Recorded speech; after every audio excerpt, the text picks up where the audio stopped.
Ons gaan dan lees vir vanaand se tema uit die Heidelbergse Katekismus uit Matteus 7 vers 16 en 20. Vers 16 tot 20.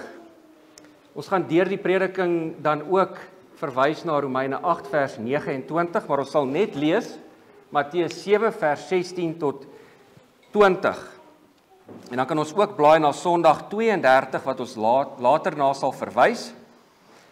Sondag 32 vraag 86 en vraag 87. Kom ons lees dan eers uit Matteus 7 vers 16.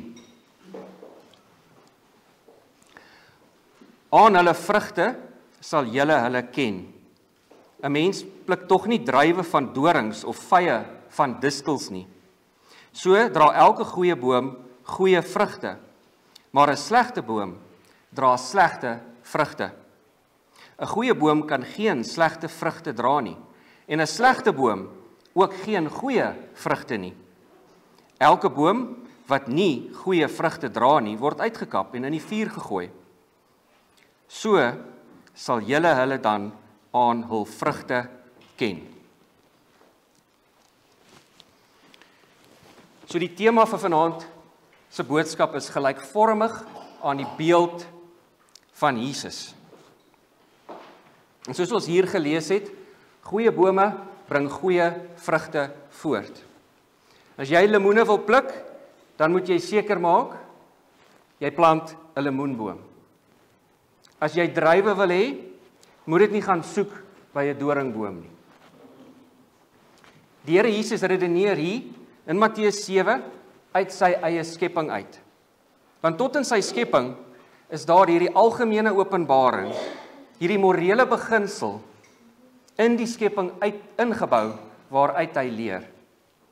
Sy morele wet in die skepping. Jy kry nie vye by distels nie. 'n Goeie boom kan nie slegte vrugte dra nie. 'n Slegte boom kan nie goeie vrugte dra nie. Sal die wat dan wederbaar is, net slegte vrugte dra? Sal die wat 'n nuwe skepsel is, nie gelykvormig word aan sy Skepper nie?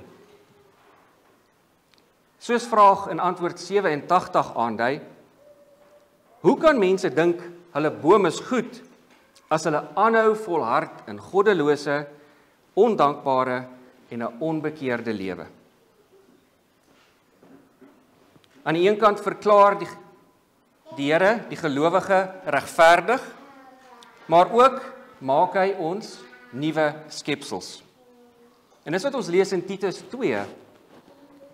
Titus 2 vers 13 sê, terwyl ons die salige hoop en die verskyning van die heerlikheid verwag, van die groote God en verlosser Jesus Christus, wat homself vir ons gegee het, om ons te verlos van alle ongeregtigheid, en vir homself 'n volk, sy eie eiendom te reinig, ywerig vir goeie werke.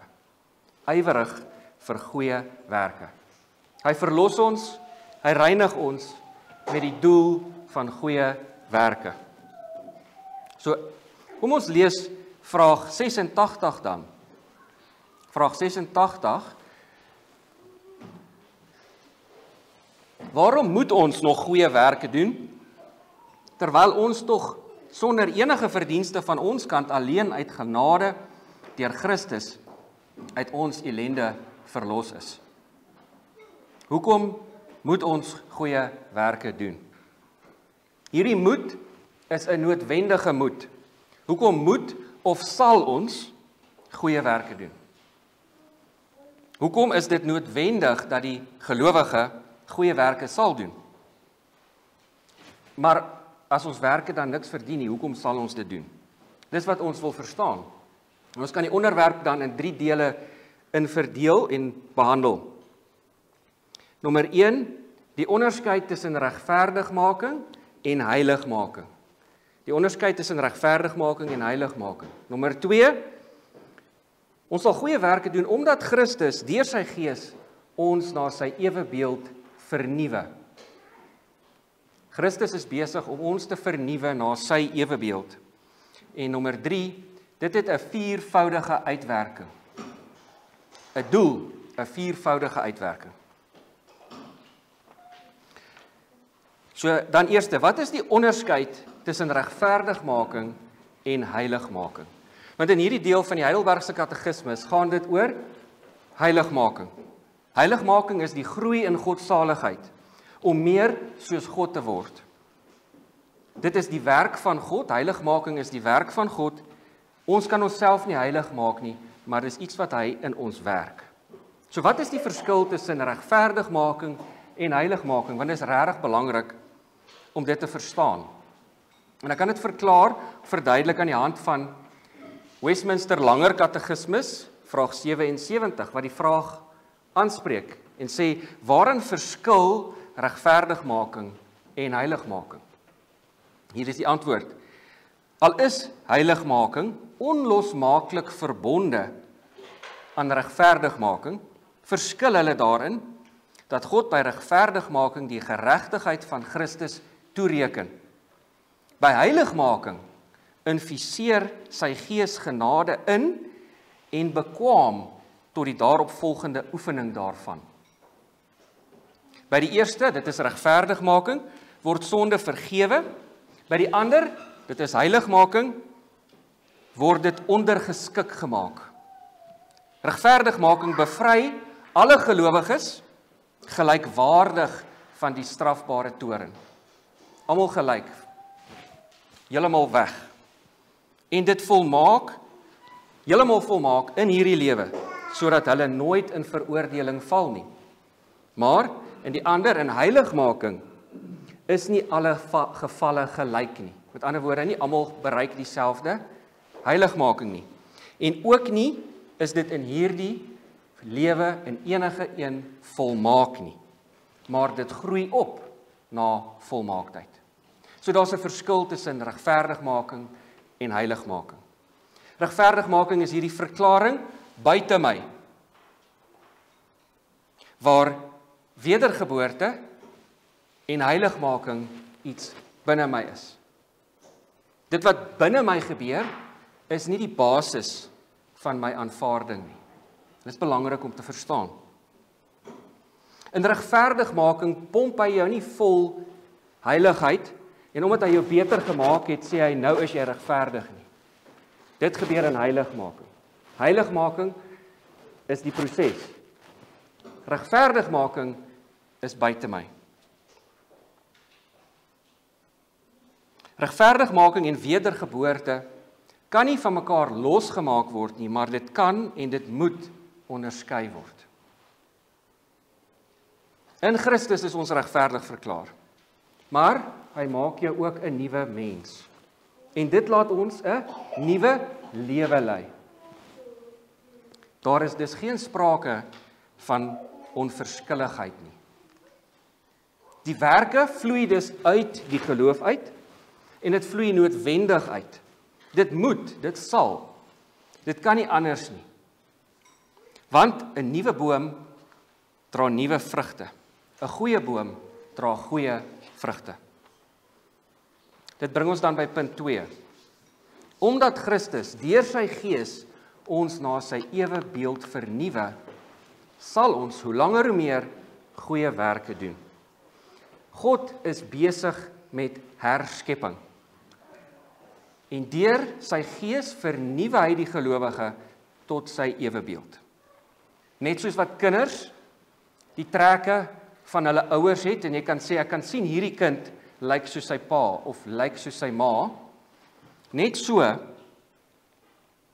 is dit met die nuwe skepping.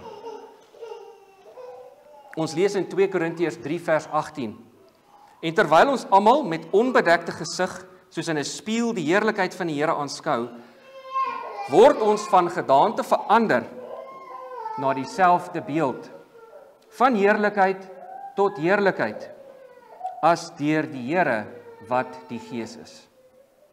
Van heerlikheid tot heerlikheid. So hoekom sal die gelowige goeie werke doen?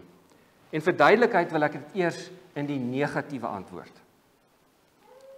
3 keer, op 3 maniere gaan ons dit in die negatiewe antwoord. Hoekom sal 'n gelowige goeie werke doen? Eerstens, nie omdat ons werke enigsins bydra tot ons verlossing nie.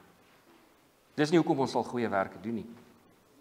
As die Here jou regverdig verklaar, dan doen hy dit eens en vir altyd.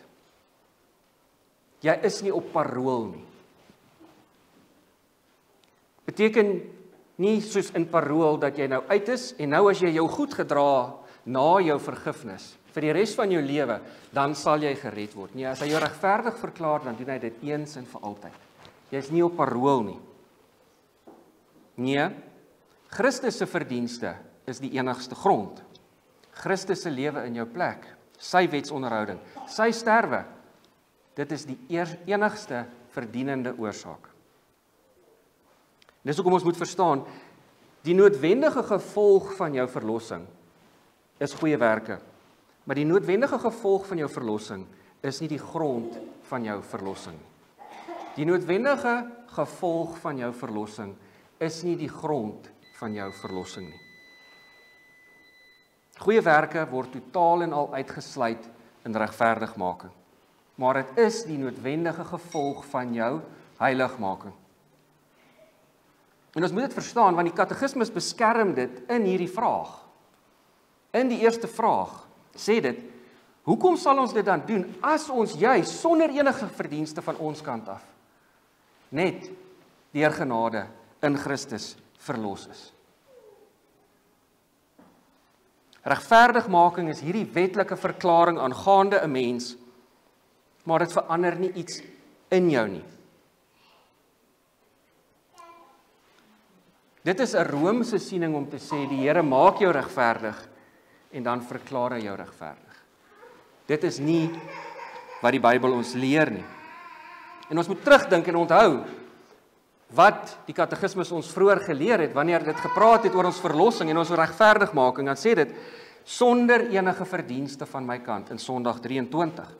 Dieselfde sê NGB 24, tog geld hierdie werke nie vir ons regverdiging nie. Want ons is deur die geloof geregverdig nog voordat ons goeie werke doen. Geregverdig nog voordat ons goeie werke doen. Die grond van ons saligheid is slegs in Christus se werk. As ons dit in 'n wiskundige vergelyking kan uitdruk, hoe sal dit lyk? Dit sal nie so lyk nie. Dit sal nie sê geloof plus goeie werke is gelyk aan verlossing nie. Dis nie hoe dit sal lyk nie. Dit sal eerder sê geloof as die middel is gelyk aan verlossing plus goeie werke. Geloof is gelyk aan verlossing plus goeie werke.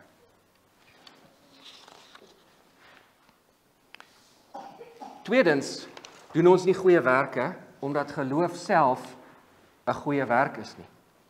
Geloof is nie 'n goeie werk nie. Sien, ons sondige mense wil altyd 'n geleentheid kry, ons sondige natuur, om net ietsie by te dra.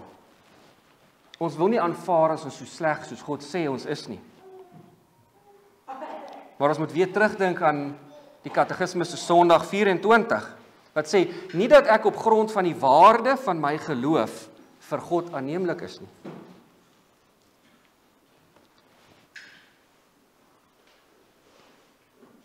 Ons word herinner in NGB 22, deur die geloof alleen, of deur die geloof alleen sonder werke. Om presies te wees, ons bedoel nie dat geloof self ons regverdig maak nie, want die geloof is slegs die middel waardeur ons Christus, ons geregtigheid omhels, maar wel dat Christus ons geregtigheid is. Die derde ding, die derde rede, hoekom ons nie goeie werke doen nie. Nie weens 'n tweede genadewerk nie. Ons doen nie goeie werke weens 'n tweede genadewerk nie. Wat bedoel ek hier? Daar is in die Wesleyaanse Pinksterwêreld die konsep van 'n tweede genadewerk. Dis hierdie gebeurtenis wat met jou gebeur, kamstig 'n tyd nadat jy tot geloof gekom het. En dit stel jou in staat om beter te lewe. Dit maak jou meer heilig en dit gee jou nuwe krag. Dit word genoem 'n tweede genadewerk, of dit word beskryf as die doop in die Gees, of die innerlike reiniging. Maar dis nie hoekom ons goeie werke doen nie. Jy doen nie goeie werke omdat jy op 'n kamp, op 'n naweek was en vir lank gebid het en toe een of ander mistiese ervaring beleef het nie. Dit is nie hoekom nie. Wel, wat is dit dan? Hoekom doen ons dan goeie werke? Want, skryf Paulus in Efesiërs 2 vers 8, want geskape in Christus tot goeie werke, wat God voorberei het, sodat ons daarin kan wandel. Omdat ons nuut geskep is in Christus, sodat ons in daardie goeie werke kan wandel. En ons moet verstaan, heiligmaking is dus nie teen God se wet nie. Dit is gelykvormig aan sy wet. Dit is nie net God se wet vir Israel nie, dit is ook nie net God se wet net vir die ongelowiges nie. Want ons moet onsself vra, as ons God gaan eer, hoe gaan ons hom eer?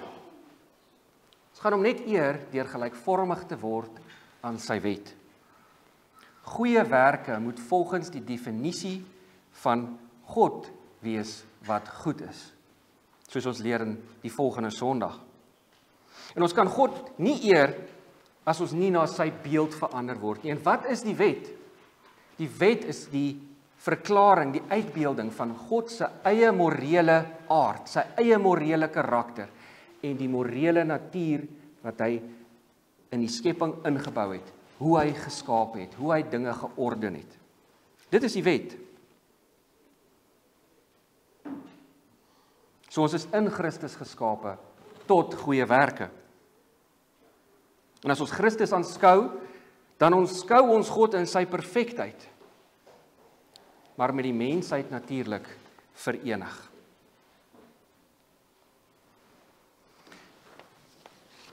Uit die 16de eeu is daar 'n wyse sêding wat sê, wat is die enigste regte kanaal vir goeie werke dus? Dit gaan as volg, dit sê wetsgehoorsaamheid moet uit liefde vloei. En liefde moet vloei uit 'n suiwer hart. En 'n suiwer hart moet vloei uit 'n skoon gewete. En 'n skoon gewete uit 'n ware geloof. Dit is die enigste regte kanaal vir goeie werke. So God is besig met hierdie herskepping. En deur sy gees vernuwe hy die gelowige tot sy ewebeeld. En dis hoekom Romeine 8 vers 29 vir ons sê, want die wat hy van tevore geken het, die het hy ook van tevore verordeneer om gelykvormig te wees aan die beeld van sy seun. Hy is besig om ons te formeer, om ons gelykvormig te maak. As jy 'n gelowige is jy daartoe verordeneer om gelykvormig te word aan die beeld van sy seun. Goed, so dan die derde punt. Dit het 'n viervoudige uitwerking in die gelowige se lewe. 'n Viervoudige doel of 'n viervoudige uitwerking. Die eerste doel is, en dit staan in die antwoord, sodat ek met my hele lewe bewys dat ons God dankbaar is vir sy weldade en hy deur ons geprys word. Hy deur ons geprys word. Dit is tot God se eer, tot die eer van God. Nie my eer nie, sy eer. Wat is die hoofdoel van die mens? Om God te verheerlik en in hom ons behaag te vind. Nie sodat mense my kan bewonder nie, my kan eer nie, maar vir God se eer. En dan leer ons ook, God sien ons goeie werke en hy sien dit genadig aan. Want ons weet, ons werke is altyd vermeng. Hy sien dit genadig aan, as dit die definisie van Sondag 33 aan voldoen. En nie omdat dit verlossing by ons bewerk of verdien nie omdat dit goed genoeg of perfek is nie, maar hy aanvaar dit in Christus. Ek wil graag net 'n deel hier lees. Kort na die Dordtse synode was daar 'n boek geskrywe en dit was eintlik bedoel vir teologiestudente. En dit is die Leidense synopsis of die synopsis van suiwere teologie. 1625. En hoor hoe wys word dit hier beskryf. Goeie werke, in soverre hulle goed is, kom voort uit die Heilige Gees. En daarom is hulle nie regtig ons werke nie, maar genadige gawes van God, wat deur ons na vore gebring word. Hulle is aan God aanvaarbaar, omdat ons dit nie uit onsself het nie, maar van hom. En ons as instrumente van sy Gees, bied hulle aan God aan, soos Augustinus tereg opgemerk het.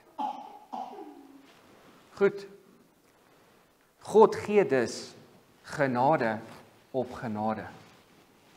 Ek wat 'n sondaar is, wat hy regverdig verklaar. Ek wat my werke, my dankbaarheid, wat imperfek is, onvoldoende, hy gee nog genade. Genade op genade. Die tweede uitwerking is dankbaarheid, sodat ons dankbaarheid kan bewys.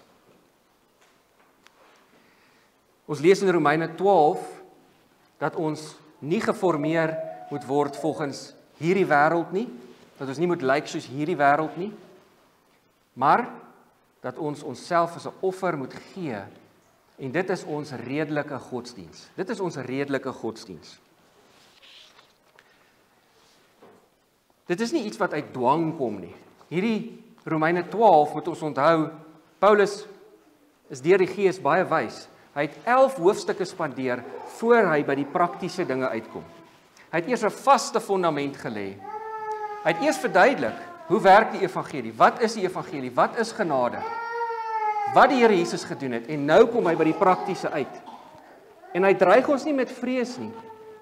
Hy dreig eerder deur ons te herinner aan hoe goed God is. By die ontferminge van God, sê hy, is dit julle redelike godsdiens. Calvin skryf oor hierdie deel in Romeine 12. Dit is belangrik om te let. Hy sê, vir die papiste, dis nou die Rooms-Katolieke, is dit genoegsaam as hulle, ek weet nie watter gedwonge gehoorsaamheid nie, afpers, deur skrik af te jaag. Maar Paulus lok ons deur die soetheid van sy genade, waarin ons saligheid vervat is. En sodat hy ons aan God verbind, nie deur 'n slaafse vrees nie, maar deur 'n vrywillige en vreugdevolle liefde vir die geregtigheid. En terselfdertyd verwyd hy ons ondankbaarheid as ons nie, nadat ons 'n welwillende en vrygewige Vader ervaar het, op ons beurt geheel en al streef om ons na hom toe te wy nie. Hoe kan ons dus nie dankbaar wees nie? Terwyl ons nog sondaars was, toe het hy ons verlos, versoen, en hy het ons sy vriende gemaak. Ons moet besef, 'n aardse regter kan sê jy's skuldig of jy's onskuldig. Maar God as regter, hy verklaar jou regverdig. Baie beter as net onskuldig. En hy gee jou 'n nuwe natuur. En hy gee jou sy Gees. En hy gee jou nuwe lewe. En hy maak jou sy vriend. En hy neem jou aan in sy geliefde seun. Nou kan en moet ons dankbaar wees. En dus lyk en dink ons nie soos die wêreld nie. Ons vernuwe ons denke. Ons dink anders. Ons begin lyk soos die nuwe skepping en nie soos die een wat onder die toren van God is nie. Want die liefde van God wat uitgestort is in ons harte, dring ons. Die derde doel van hierdie goeie werk of die derde uitwerking is sodat ons sekerheid kan kry. Die werke is een van die middele waardeur ons sekerheid kan kry. Ons het vanoggend genoem van die stoel wat 3 pote moet hê. Jy moet glo in die evangelie.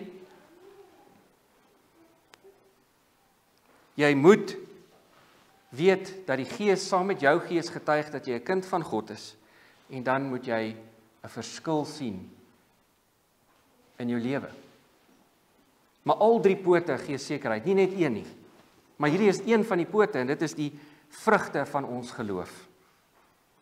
Deur die woord leer ons wat 'n ware geloof is, wat ware bekering is, wat valse bekering is. En ons leer, en ons weet, goeie bome dra goeie vrugte.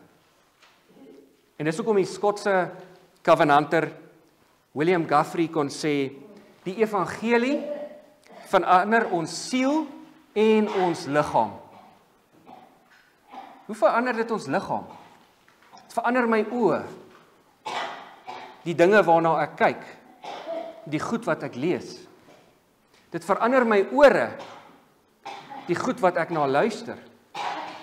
Dit verander my tong, die manier hoe ek praat. Dit verander tot my klere, hoe ek aantrek. Dit het 'n uitwerking. Die hele persoon word aangespreek. Die verstand, die hart en die hande.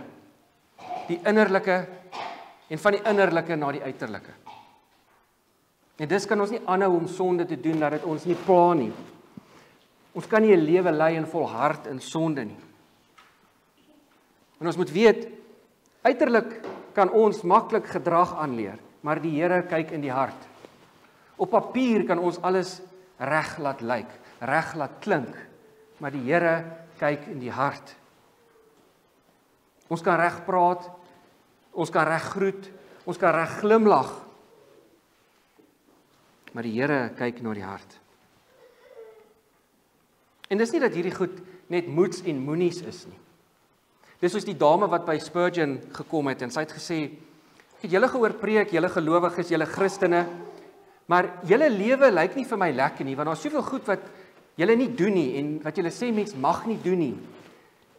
En Spurgeon sê, jy het dit nie heeltemal korrek nie. Dis nie altyd so seer dat ons nie mag nie.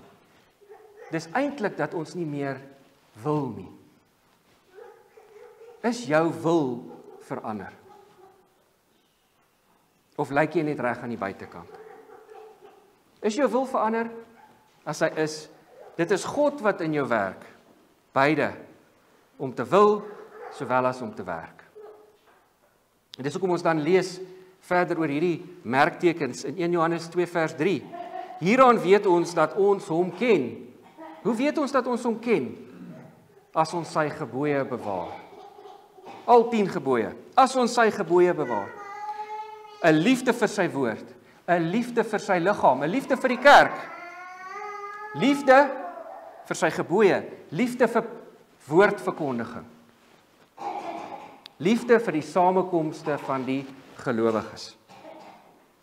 Dan die laaste uitwerking, die 4de doel, is om ons naaste vir Christus te wen. Om ons naaste vir Christus te kan wen. Ons lewens behoort anders te lyk. Behoort anders te wees. En 'n heilige, godvreesende lewenswandel, die Here kan dit gebruik soos 'n magneet. 'n eenvoudige, liefdevolle, eerbare, ywerige, nederige lewe. Soos 'n lig wat skyn en motte lok. En dit versier ons belydenis. Dit versterk ander gelowiges. Maar ons moet ook onthou, as ons as gelowiges begin slap raak en terugval, en die wêreld begin ons terugtrek, dan doen dit skade. As ons begin sleg optree in die publiek, en mense weet, jy sê jy's 'n gelowige, dan breek dit vinniger af, as wat ander weer kan opbou. Deur hulle goeie lewenswandel. Dit doen vinniger afbreek as wat jy weer kan opbou. Nog 'n ding wat ons kan partykeer opmerk is matigheid. Die wêreld sukkel soms met matigheid en soms ons gelowiges ook. Matigheid. Want die wêreld is geneig om van een pendulum na die ander te swaai, een ekstreem na die ander. Of ons eet te veel, of ons eet niks. Of ons drink te veel, of ons drink niks. Maar matigheid, dis vreemd. As jy dit met matigheid kan doen, is dit so anders. Nie oordadig nie, maar gebalanseerd. En dit is vreemd vir die wêreld. Maar kom ons verstaan net mooi, my goeie werke is nie die basis vir iemand anders se redding. Dit is net iets wat die Here gebruik in sy genade wat na Christus toe wys. Dit spreek dan ook van 'n rein lewenswandel. In 1 Petrus 2 lees ons van ons moet 'n rein lewenswandel hê. En dit spreek ook tot die metodes wat ons gebruik. As gelowiges, hoe ons met mekaar praat. Daar was destyds in kommunistiese China, veral aan die beginjare, 'n wrede praktyk wat hulle gehad het. As hulle agtergekom het van die mense het teen die kommunisme begin praat, dan het hulle uit hulle huise gesleep. Hulle het 'n skare om hulle laat vergader, hulle het op 'n stoel laat staan, en dan soms het hulle familie ook daar gekry, en die skare het almal teen hulle gestaan, en dan het hulle begin peper met vrae, en hulle beskuldig, en vir hulle gesê, hulle moet nou antwoord. Wat glo jy? Wat sê jy? Praat jy teen dit? En dan gewoonlik is die mense baie keer wreed vermoor daarna, en partykeer het hulle familie tot saam begin teen hulle eie gesin praat, want hulle is ook bang vir hierdie gevolge. Dit was soos bully sessies. Hulle noem dit in Engels 'n struggle session. Ons moet ook pas op partykeer in ons gesprekke, en wanneer ons dalk in groepe kuier, en daar's iemand, miskien van 'n ander kerk, dat ons nie 'n bully sessie met hulle het nie. Die Here sien dit. Die mense ervaar dit. En ons moet versigtig wees in ons metodes. So kom ons sluit af. Christus is besig, nadat hy ons met sy bloed gekoop het, om ons ook deur sy gees tot sy ewebeeld te vernuwe.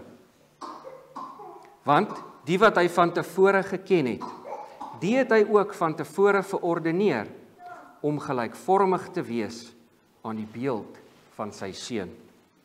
Soos ons Christus aanskou, word ons dan gelykvormig aan Christus, gelykvormig aan God se wet. Goeie werke begin by Christus en dit eindig weer by hom. Begin by hom en dit eindig by hom. Want in hom en deur hom en tot hom is alle dinge. Syne is die heerlikheid tot in ewigheid. Amen.